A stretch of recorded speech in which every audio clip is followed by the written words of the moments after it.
500 miles north of Mogadishu lies a tiny fishing village called Ale. It's a windswept, tumble-down place, hardly the multi-million-dollar pirate capital one might expect. Yet incredible as it may seem, Ale is the hub of an industry engaged in daylight robbery on a massive scale. A few miles offshore you can see the pirates' booty, 3 vast ships. They're from Turkey, the Philippines and South Korea, and they're worth hundreds of millions of dollars to their owners. They've been hijacked and their crews held hostage on board for up to 6 weeks. Ale, like the rest of war-torn Somalia, has enjoyed no stable government for almost 20 years. Foreigners risk being kidnapped or killed. But a Somali journalist managed to film these pictures for Channel 4 News, often working secretly and travelling at night. And here in the darkness, this is the pirates' lair, a dingy cafe where a motley crew is bragging about how they've struck fear along one of the busiest shipping lanes in the world. One pirate agreeing to a rare on-camera interview about his role in stealing a ship at gunpoint this summer. We had 2 small boats, and the first one attacked the ship. We climbed aboard and demanded the captain stop. We put the crew in one room, and we brought the ship over here to Ale. We held the crew for about 2 months. We gave them nice food, and we understood each other. When we got our money, we divided it up. I got a little, about $20,000, and then we released them and left the ship. The pirates' car of choice is a favourite with the criminal fraternity the world over, a 4-wheel drive with blacked-out windows. The getaway cars are paid for with ransom money, shelled out to the pirates by marine insurance companies, many of them based in London. Yet Ale's locals seem uneasy about their village's newfound notoriety. This shopkeeper complaining that a poor fishing community has been swamped by pirates, who spend their ill-gotten gains elsewhere. There's no truth in stories that the pirates build nice big houses and marry beautiful girls.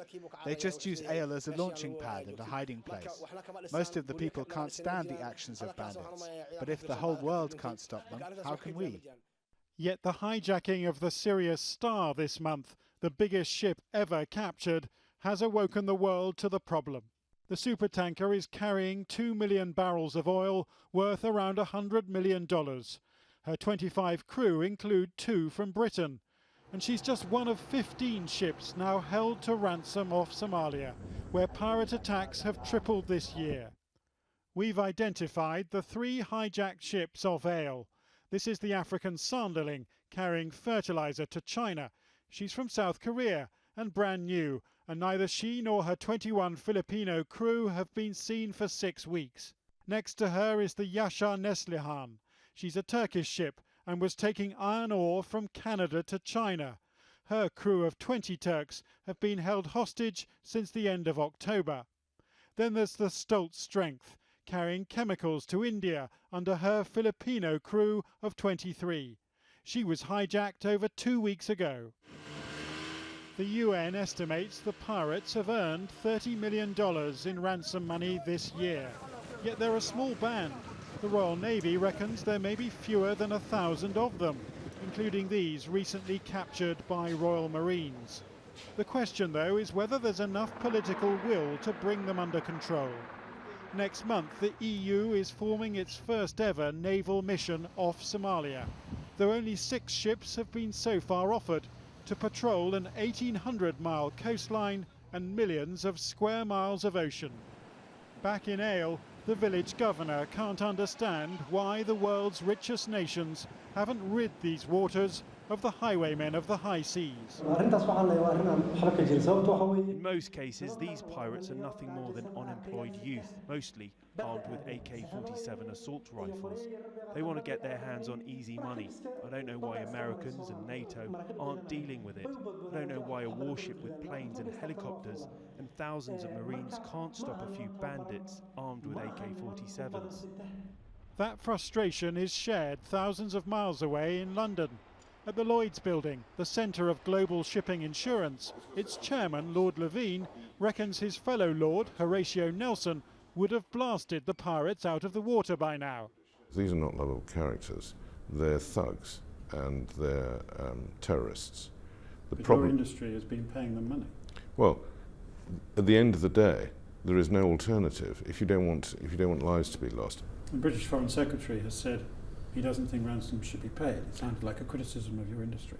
Well, I don't think ransom should be paid either. And I think that what the British government is doing in terms of getting the Royal Navy with other navies to operate there to try and stop this is a much better solution. We don't want to pay ransoms either. Here's how military muscle can work. In April, the French Navy helped deliver a ransom in exchange for a luxury yacht whose French crew had been held for a week. And unusually, the French filmed the whole affair. The ransom of $2 million was ferried in a dinghy to a pirate speedboat. An aircraft carrier then took receipt of 29 relieved hostages. But then the twist in the tale. French special forces tracked the hijacker's car with long-range cameras and flew off across the Somali desert in hot pursuit. A helicopter sniper shot out the car's engine. 2 pirates were killed and 6 caught. But only $80,000 of the $2 million ransom was ever found. Perhaps nobody knows more than the French do about taking on pirates. But military sources here in Paris say the chances of taking on those holding the Sirius Star are minimal. It's highly unlikely that the Saudis, who own the ship, would allow special forces from Western nations to open fire on the Somali Muslims holding their ship. And even when the military is deployed, you can still make mistakes. Today it emerged that the alleged pirate ship the Indian Navy blew up last week was full of innocent Thai sailors. Pirates had hijacked their ship, but the attack left 14 Thai crew missing and 1 listed as dead. In Ale, a pirate commander who refuses to show his face, says the captors of the Sirius Star are friends of his and that force will be met with force. If anyone tries to take a ship back by force, the hostages will face bad consequences that we don't wish upon them.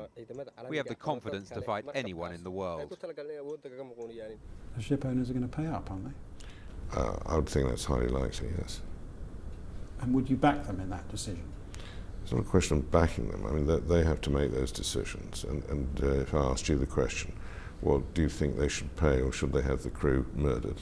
What is the option? There isn't one. And if the Sirius Star's owner does pay the ransom, currently running at $15 million, the regional capital of Garowe will be in the money. For this is where Somalia's pirates spend much of their loot, where pirates are hailed as heroes, while the local police haven't been paid in 7 months. I very much support the pirates. Nobody else gives us anything, says this woman.